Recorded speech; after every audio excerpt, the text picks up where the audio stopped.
Hello and welcome to Forever Rugby on Forever Sports. And the Stormers have just absolutely decimated the Glasgow Warriors down in Cape Town. A superb second half performance from them. Full time 32 points to 7. A bonus point victory from the men from Cape Town, who, after a bit of a slow start,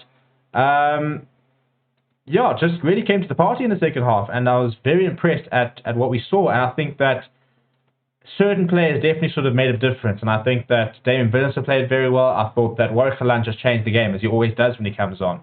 But I also think that the pack really did show up, and the lineouts in the first half were quite sketchy. The scrums were pretty good throughout the entire match. In fact, they got a little bit worse towards the end, but their starting front row were really good. But as soon as they solved the lineout issues, I felt that suddenly they had the upper hand in pretty much every aspect of the game.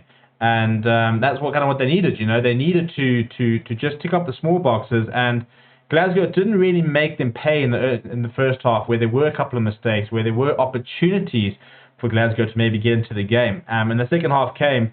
The Stormers went into halftime with a slight lead, but when the second half came, they were ready. And the Stormers, and they really did take full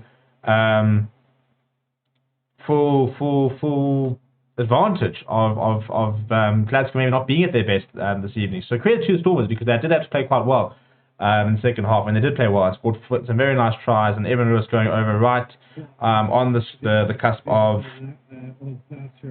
the 80 minutes was sort of just testament to the way that they played. But yeah, in terms of how the game went down, the first try actually came through in Glasgow. It was in the 80th minute through Jack Dempsey. Some pretty good work, a couple of lineouts, a couple of phases, and then they were over. But the Stormers did strike back about 10 minutes later through the boot of Warwick Halant. And then, Mani Leibach rather. Rick Pretorius, they went over in the 34th minute. A very nice assist from Damien Villeneuve, who's found some space, got in between two players, got his offload away to a very nice run, Rick Pretorius. Mani Leibach then with a conversion. He then added an extra 3, and they went in with a lead. Herschel Yankees got a try early in the second half, 52nd minute, and then there's another try 3 minutes later. Warwick Halant involved in both of them.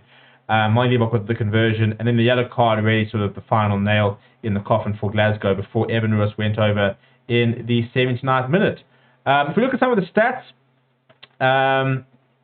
Stormers beating 2 defenders to Glasgow's none, 2 clean breaks to 1, more offloads, but 15 turnovers conceded. And we did say in my preview that the breakdown was going to be a difficult spot for the Stormers because they didn't necessarily have an out-and-out fetcher. Junior Pokamela, a far more rounded player than maybe a Dion Ferree, for example, and they probably did miss him to a certain extent. Glasgow Warriors missed 18 tackles. You can't miss 18 tackles and expect to win matches compared to the Stormers, who, according to Rugby Pass, only missed 2. They did win more turnovers, but the tackle stats there are really quite damning. Stormers lost 3 lineouts. Lost 1 scrum apiece. Glasgow lost only 1 line, so their lines were a lot better, but they conceded 11 penalties to Stormers 6. So you can kind of see that the Stormers didn't necessarily have to be at their best throughout the entire game to still be in a good position, and then they were at their best in the second half. If we look at some big contributions, defensively, I thought that Francois Herb was pretty good on the Zoteris. Current to Benny was pretty tireless, worked very hard up front, was very good in the defense as well. Ollie Smith made quite a few tackles. From an attack perspective, I thought Herschel Yankees grew into the game quite nicely. Obviously, Damien Villeneuve I thought was pretty good, and I thought Warwick Halant made a massive difference off the bench.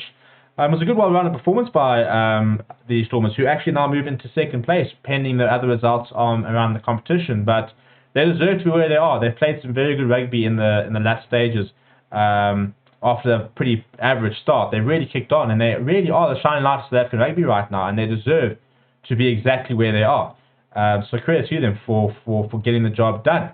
Let me know what you thought about the game down in the comments below. Please do smash a like on the video and subscribe to the channel. We are just 10 or so subscribers away from 10,500. It'd be really cool to try and get there this weekend. Please do join us tomorrow. We'll be live for all 3 games in the South African sides. Lions versus Connacht, Bulls versus Benetton, as well as Sharks versus Leinster. And I'll see you guys all then. Thank you very much for watching, and I'll see you all soon.